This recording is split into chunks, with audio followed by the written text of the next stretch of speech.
Incwadi yokuqala yomphostoli uJohane. Lokho kwakukhona kwasekuqaleni, sakuzwa, sakubona ngamehlo ethu, sakubheka, nezandla zethu zakuphatha, ukwezwi lokuphila. Lokho kuphila kwabonakaliswa, sakubona, siyaqinisa siyanishumayeza lokho kuphila okuphakade okwakukhona kuyise, kwabonakaliswa kithina. Lokho esikubonileyo, sakuzwa, sinishumayeza khona nani, ukuze nani nibe nenhlanganyelo nathi. Kepha thina sinenhlanganyelo noYise neNdodana yakhe uJesu Kristu. Sesiyanilobela lokhu ukuze intokozo yenu iphelele. Nanti izwi esalizwa kuye, sinishumayeza lona lokuthi uNkulunkulu ungukukhanya, ubumnyama abukho kuye nakanye. Uma sithi sinenhlanganyelo naye sibe sihamba ebumnyameni, sinamanga, asenzi iqiniso. Kepha uma sihamba ekukhanyeni, njengalokhu yena uqobo esekukhanyeni, khona sinenhlanganyelo omunye nomunye, negazi likaJesu iNdodana yakhe liyasihlambulula ezonweni zonke. Uma sithi asinasono, siyazikhohlisa, neqiniso alikho kithi. Uma sivuma izono zethu, uthembekile, ulungile ukuba asithethelele izono, asihlambulule kukho konke ukungalungi. Uma sithi asonanga, simenza umqambimanga, nezwi lakhe alikho kithi. Incwadi yokuqala yomphostoli uJohane, verse 2. Bantwana bami, nginilobele ukuba ningoni, kepha uma umuntu ona, sinommeli kuyise, uJesu Kristu olungileyo. Yena uyasihlawulela ngezono zethu, kungengezethu zodwa kodwa nangezezwe lonke. Ngalokho siyazi ukuthi siyamazi yena, uma sigcina imiyalo yakhe.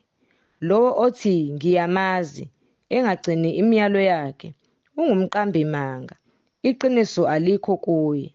Kepha ogcina izwi lakhe, uthando lukaNkulunkulu luphelelisiwe kuye impela. Ngalokho siyazi ukuthi sikuye. Lowo othi uhlala kuye, yena umele ukuhamba njengalokhu ahamba yena. Bathandekayo, anginilobeli umyalo omusha, kodwa umyalo omdala eninawo kwasekuqaleni. Umyalo omdala uyizwi enalizwayo, futhi nginilobele umyalo omusha owona oyiqiniso kuye nakini, ngokuba ubumnyama buyadlula nokukhanya kweqiniso sekuyakhanya. Lowo othi usekukhanyeni abe ezonda umzalwane wakhe, usesebumnyameni kuze kube kalokhu. Othanda umzalwane wakhe uhlala ekukhanyeni, akukho sikhubekiso kuye. Kepha ozonda umzalwane wakhe usebumnyameni, uhamba ebumnyameni, akazi lapho eya khona, ngokuba ubumnyama buwaphuphuthekisile amehlo akhe. Ngilobele nina bantwanyana, ngokuba nithethelelwe izono ngenxa yegama lakhe. Ngilobela nina boyise, ngokuba niyamazi yena okhona kwasekuqaleni. Ngilobela nina zinsizwa, ngokuba nimnqobile omubi. Ngilobele nina bantwanyana, ngokuba niyamazi uyise. Nginilobele boyise, ngokuba niyamazi yena okhona kwasekuqaleni. Nginilobele zinsizwa, ngokuba ninamandla. Izwi likaNkulunkulu lihlala kini, nimnqobile omubi. Ningathandi izwe nezinto ezisezweni. Uma umuntu ethanda izwe, uthando lukayise alukho kuye. Ngokuba konke okusezweni, inkanuko yenyama, nenkanuko yamehlo, nokuzigabisa, ngalokhu kuphila, akuveli kuyise, kodwa kuvela ezweni. Izwe liyadlula kanye nenkanuko yalo, kepha owenza intando kaNkulunkulu uhlala kuze kube phakade. Bantwanyana, sekuyisikhathi sokugcina. Njengalokho nezwa ukuthi umphiki uKristu uyeza. Nakalokhu sekukhona abaphiki uKristu abaningi. Ngalokho siyazi ukuthi sekuyisikhathi sokugcina. Baphuma kithi, kodwa babengesibo abakithi, ngokuba uma babengabakithi babeya kuhlala nathi, kodwa baphuma ukuze babonakalise ukuthi bonke abasibo abakithi. Nina ninokugcotshwa okuvela koNgcwele, niyazi konke. Anginilobelanga ngokuba ningalazi iqiniso, kodwa ngokuba niyalazi, nangokuba akukho manga avela eqinisweni, ngokuba ongumqambimanga uma kungesiye ophika ukuthi uJesu unguKristu na, nguye ongumphiki uKristu ophika uyise nendodana. Yilo nalowo ophika indodana akanaye uyise, ovuma indodana unaye noyise. Lokho enakuzwayo kwasekuqaleni makuhlale kunina. Uma kuhlala kini enakuzwayo kwasekuqaleni, nani niyakuhlala kuyo indodana nakuye uyise.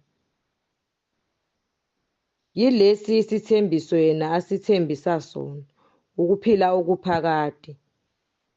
Nganilobela lokhu ngabo abanidukisayo.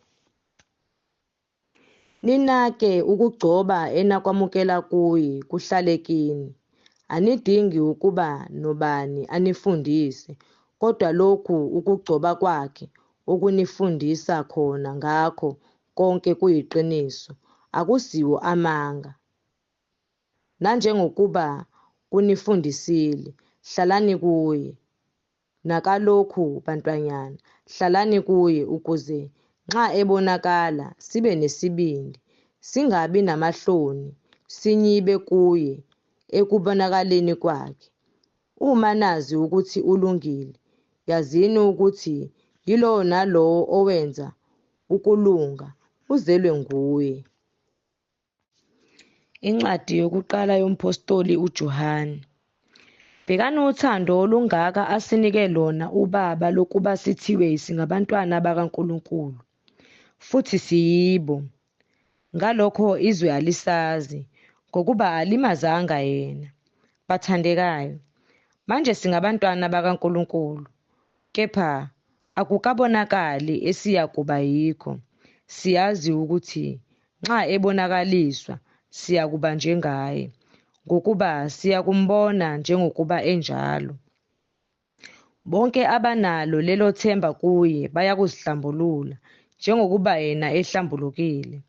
Bonke abenza isono bayeqa umthetho, ngokuba isono singukweqa umthetho. Senazi ukuthi yena wabonakaliswa ukuze asuse izono. Akukho sono kuye. Lowo ohlala kuye akoni. Lowo owonayo akambonanga, futhi akamazi. Bantwanyana, maningadukiswa muntu owenza ukulunga ulungile, njengokuba yena elungile. Owenza isono ungokaSathane, ngokuba uSathane uyona kwasekuqaleni. Indodana kaNkulunkulu yabonakaliswa ngalokhu, ukuze ichithe imisebenzi kaSathane.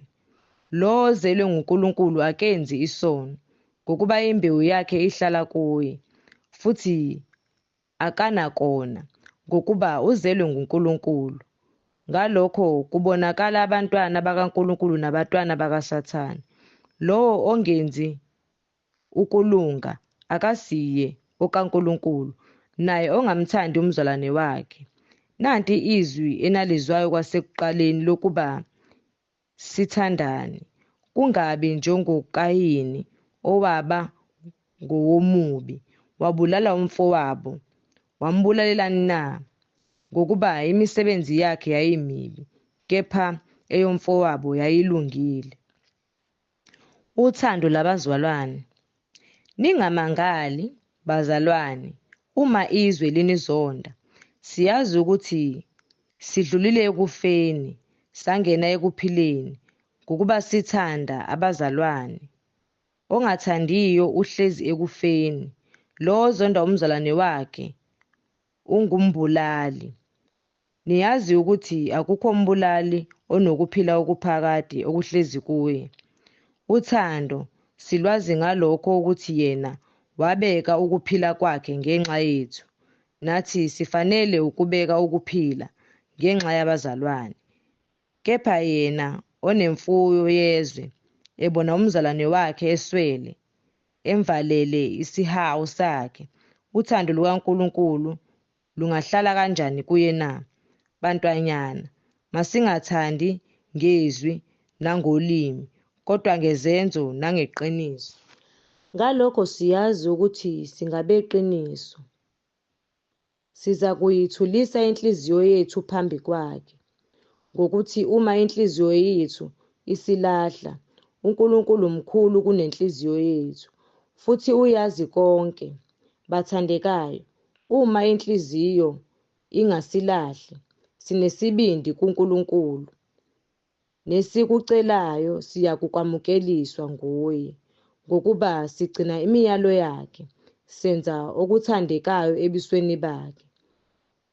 Yilowo umyalo wakhe ukuba sikholwe egameni lendodana yakhe uJesu Kristu, sithandane, njengokuba asinika umyalo. Ogcina imiyalo yakhe uhlala kuye, naye uqobo uhlala kuye. Siyazi ngalokho ukuthi uhlala kithi ngaye umoya asinike yena.